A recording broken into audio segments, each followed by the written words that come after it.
So, if the one ring to rule them all fell into my hands, I would make the trip to Mordor and destroy the ring courageously. And if my sister was to be called into the Hunger Games, I would volunteer to go in her place without hesitation. I volunteer! I volunteer! I volunteer as tribute! And if my society was blind to the past, I would be the one to help them see, the one to help them remember what life was like before the perfect ideal community. In fictional books, we have our archetypal hero who starts out as a run-of-the-mill individual and then unearths something very wrong with their social order.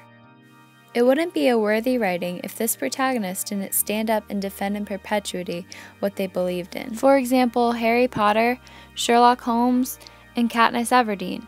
All of these characters have had a major influence on our youth today.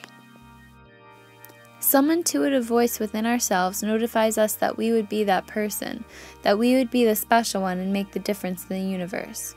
What inspires this line of thought? And more importantly, how does it connect to the depth of human nature?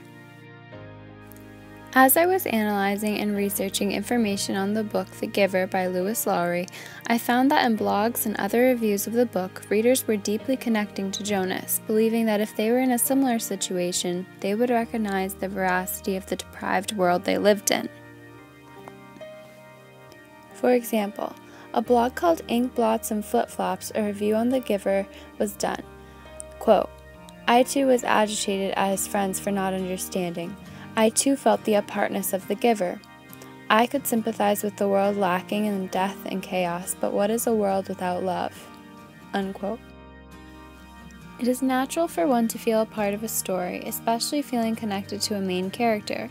There is something innate in us that attaches us with the archetypal hero in society. At the annual Nation Council of Teachers of English conference, some select children's literature experts shared their reflections on The Giver. Why didn't somebody write this when I was younger?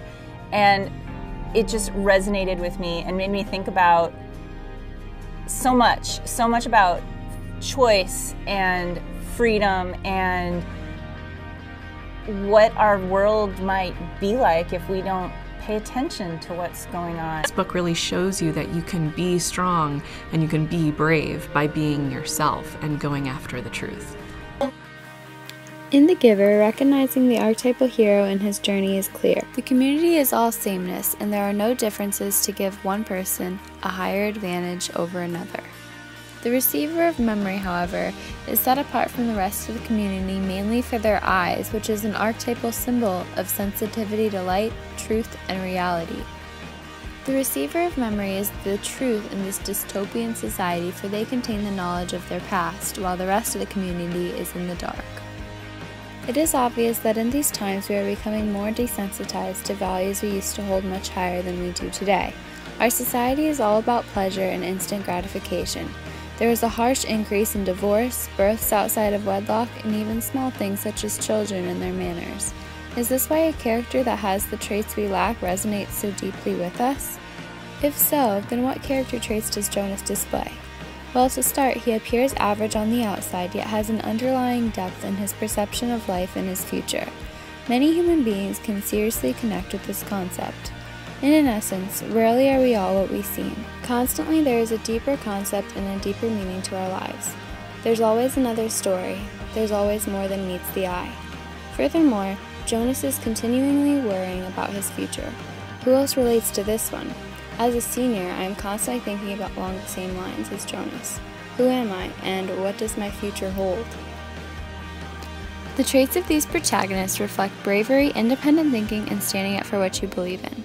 The Hunger Games, for example, exploded a new fandom of young girls which, ridiculously enough, led to more archery participants and sales.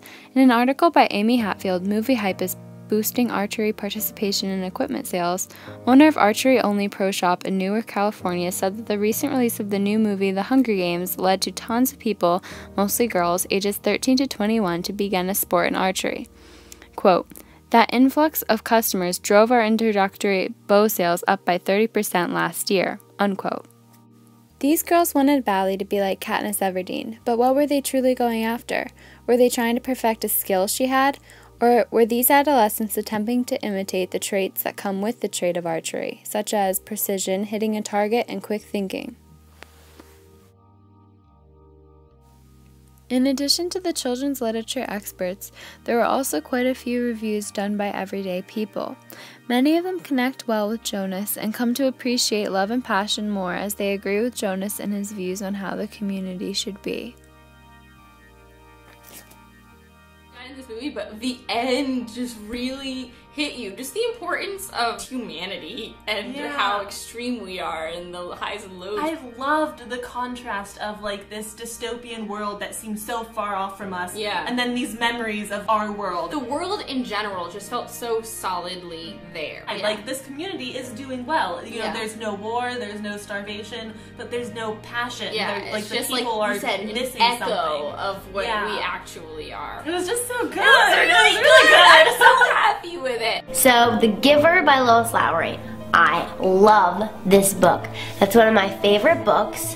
It's about a boy named Jonas who lives in like this perfect society. They don't have color.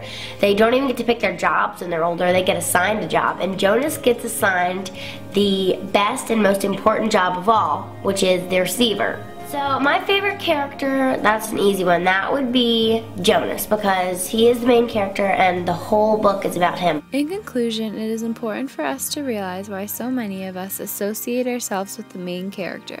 It is not just because the story was all about them. It is because their actions and values are easy to envy. We place ourselves into their positions feeling as though if we were them, surely we would fight to the death any problem that comes our way.